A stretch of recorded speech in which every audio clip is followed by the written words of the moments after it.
hitting zero.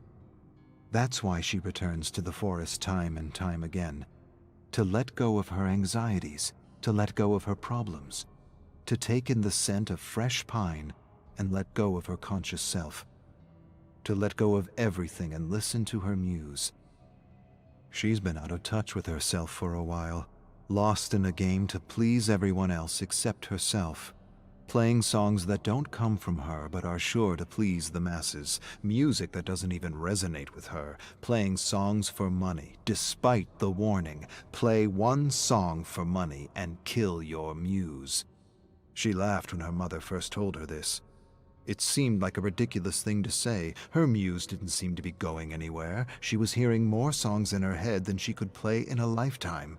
Now, she's not laughing anymore.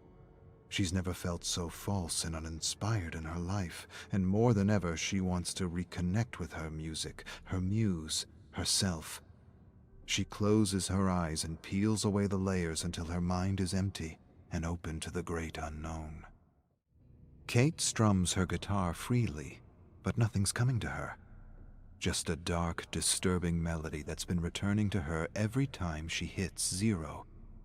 A melody so unlike anything she's ever played that she doesn't know where the inspiration comes from. She's never played a tune so dark and yet so catchy.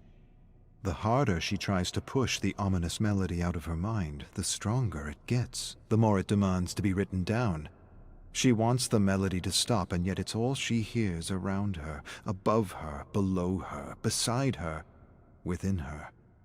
One endless, foreboding melody, a melody that just isn't her. Or maybe it is her.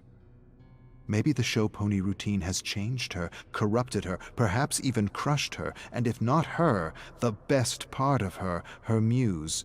She stops strumming, closes her eyes, pushes everything out of her mind, and begins a slow and patient countdown back to zero. She waits for an inspiration that never comes. Nothing except that lonely, ominous melody. The more she tries to strum something else, the louder it echoes in her mind. She stops for a long, silent moment, but the tune doesn't. She closes her eyes and tries to force it out of her mind, but it's not in her mind. It's coming from the cave.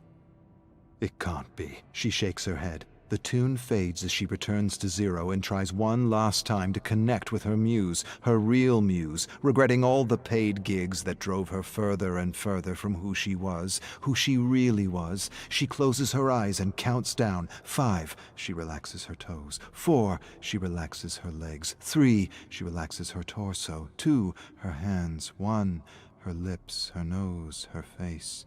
0, she silences her thoughts. 3 hours and still nothing but that foreboding melody. More than anything, she wishes she had taken some time to realign herself and make sure she was spending her life's energy on something real and true to who she was. Instead, she squandered her life's energy on acts and routines and her piggy bank. That wasn't supposed to happen. Not to her. One of her inspirations was the great Woody Guthrie. Everything he wrote was true to who he was. Everything he did came from him, came from a real and pure place. She was like that at some point in her life. But now she's performed more fluff than substance, and the guilt alone may have crushed her muse, her real muse, not this perverted version of a thing that has her strumming the loneliest and darkest tune she ever conceived. She prepares to count down, but sees a symbol on the ground before her, glowing and pulsing with the tune, pulsing like the heartbeat of some primordial ancient thing. She closes her eyes and opens them again, and the symbol is gone. Kate screams in the lonely, desolate forest. She wants that tune out of her head. It's annoying her, frustrating her, blocking her. Even when she stops strumming her guitar, the melody continues as though with a life of its own, coming from everywhere and nowhere at the same time. She focuses for a moment and realizes the melody is echoing out from the cave. She surrenders to her dark muse. She stands and stares at the cave and sees a pulsing light, She closes her eyes and feels that her mind's playing tricks on her. But she knows better. She knows she's always sensed and felt things others couldn't. She once heard someone say that today's shamans are our artists, authors, and musicians, that unlike other people they are capable of accessing other thoughts, worlds, and ideas from otherworldly realms. She always had that ability, but never like this.